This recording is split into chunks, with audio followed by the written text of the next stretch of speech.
Hello बच्चों, आज हम 11th क्लास का चैप्टर जीवों का वर्गीकरण पार्ट 4 का अध्ययन करेंगे। देखो बच्चों, जीवों के वर्गीकरण में हमने उससे पहले मोनेरा, प्रोटिस्टा और फंजाई के बारे में भी, उसके करैक्टर के बारे में पढ़ा था। बच्चों, आप बायोलॉजी के नए स्टूडेंट हो। अभी आप सोच रहे होंगे कि क्या है क्या नहीं, कुछ अच्छा भी लग रहा है तो कुछ चीजें ऐसी लगती हैं जो बिल्कुल अटपटी सी नहीं है। लेकिन आपको सबसे पहले किसी भी जीव का, जैसे पाचन तंत्र, श्वसन तंत्र, अपन बारीकी से उनका अध्ययन करेंगे। लेकिन उससे पहले आप जीवों जीवों को किस पार्ट में बांटा गया है, किस प्रकार उन्हें वर्गीकृत किया गया, ताकि एक पार्ट में क्या क्या कैरेक्टर होते हैं कि उस लक्षण उसमें पाए जाते हैं, फिर उस जीव का अध्ययन करेंगे। इसीलिए ये जीवों का वर्गीकरण सबसे पहले अपन ने लिया। हमने कवक के बारे में उनके गुण पढ़े थे। आज हम कवक के आगे पढ़ेंगे। कवक जाल के आकार की, बीजाणु बनने तथा फलनकाय बनने के आधार पर कवक को निम्न भागों में बांटा गया है। सबसे पहले बच्चों, फाइकोमाइसिटीज। ये फाइकोमाइसिटीज मैंने थोड़ा बहुत आपको पिछले वीडियो में पढ़ाया था, लेकिन एक बार और बता देती हूँ। जलीय आवासों, गली सड़ी लकड़ी, नम तथा सीलन भरे स्थानों पर अथवा पौधों पर अविकल्पी परजीवी के रूप में ये फाइकोमाइसिटीज पाए जाते हैं। ये तो मैंने आपको बताया था कि कवक कैसे होते हैं, परपोषी होते हैं। तो ये किस किस पर परपोषी हो सकते हैं? ये गली सड़ी लकड़ी, नम तथा सीलन भरे स्थानों पर या कुछ पौधों पर ये अविकल्पी परजीवी के रूप में पाए जाते हैं। इनका जो कवक जाल है वो अपटीय अथवा बहुकेंद्रीय होता है। कैसा होता है? अपटीय तथा बहुकेंद्रीय होता है। इसमें जो अलैंगिक जनन पाया जाता है वो चल बीजाणु या कुछ अचल बीजाणु द्वारा होता है। बच्चों, चल और अचल का क्या अंतर है? जो गतिशील हो सकते हैं और अचल यानी कि जो गति नहीं कर सकते। इसमें दो युग्मकों के संलयन को क्या बोलते हैं? युग्माणु।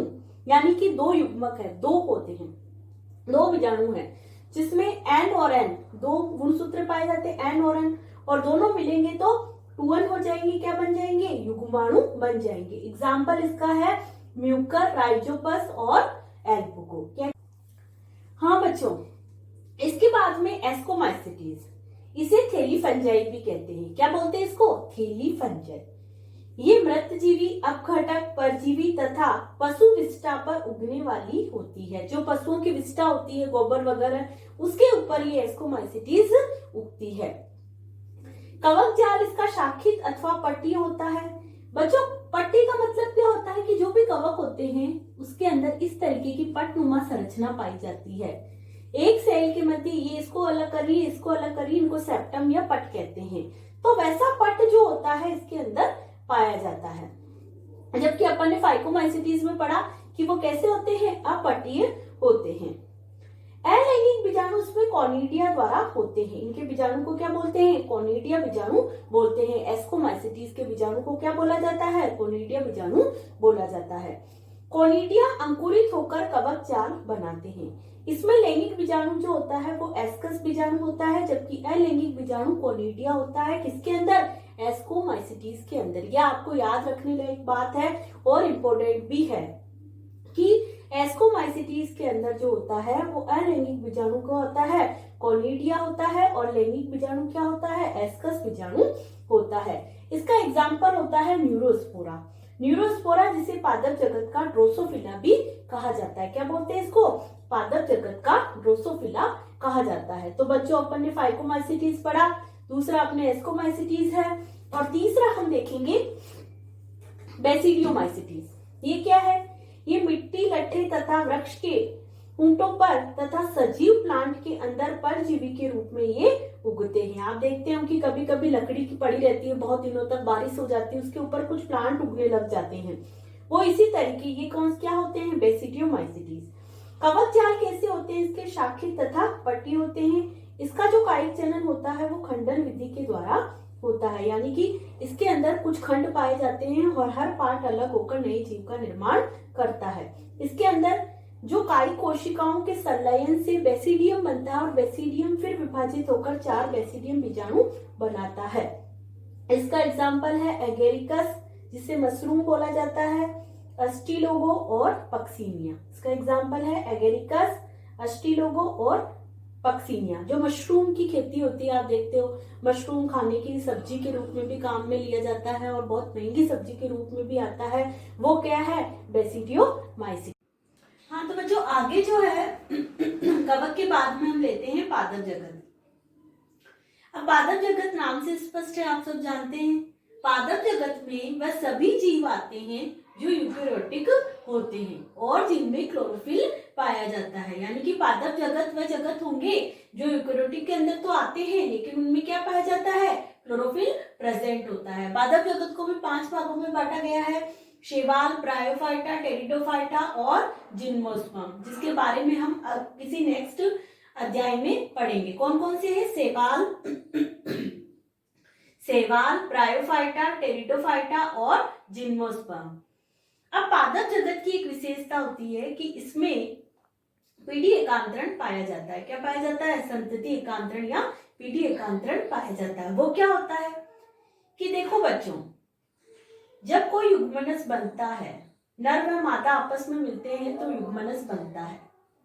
ये युग्मनज में मियोसिस यानी कि अर्धसूत्री विभाजन होता है। अर्धसूत्री विभाजन आपने 9th क्लास में पढ़ा होगा, जिससे अगुणित बीजाणु बनते हैं।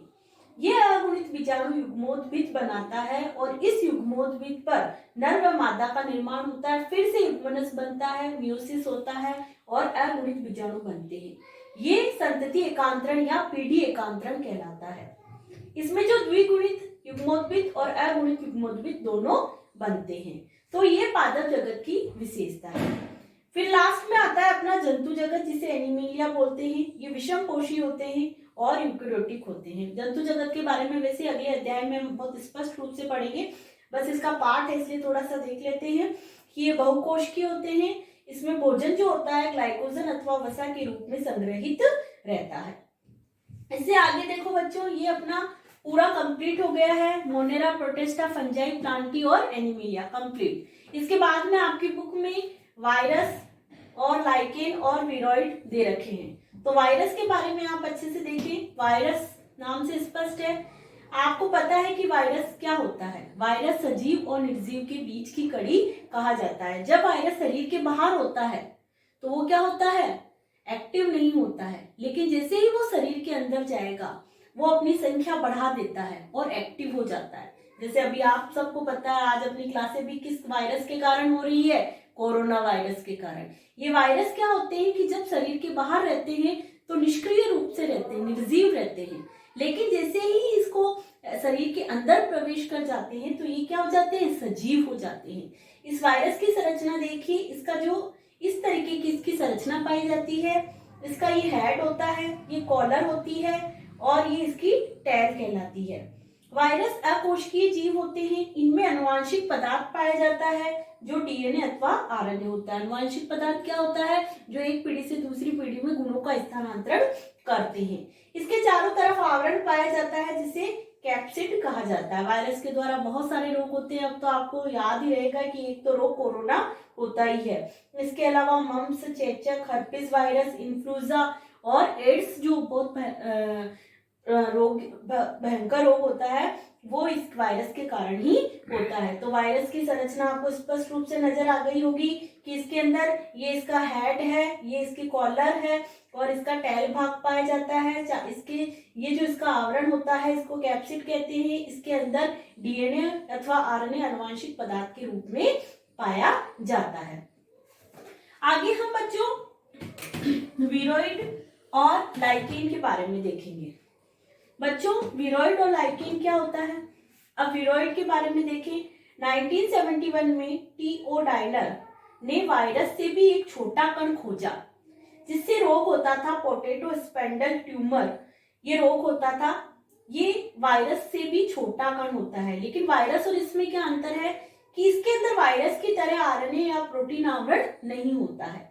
वह कण क्या होते हैं, वायरस से छोटे होते हैं, लेकिन वायरस के समान इसमें आरएनए व प्रोटीन आवरण नहीं पाया जाता है। इन कणों को विरोइड कहते हैं। इसकी खोज किसने की थी, टी.ओ. डायनर ने इसकी खोज की थी। फिर आते हैं लाइकेन के बारे में। लाइकेन जो होता है, शैवाल व कवक जो होते हैं वो सहजीवी रूप में रहते हैं। ये सपोषी अथवा परपोषी हो सकते हैं। लाइकेन क्या होते हैं? प्रदूषण संकेतक के रूप में होते हैं। कैसे रूप में होते हैं? प्रदूषण संकेतक के रूप में ये है पाए जाते हैं। तो बच्चों अब अपना ये लेसन जो है लगभग कंप्लीट ही हो चुका है।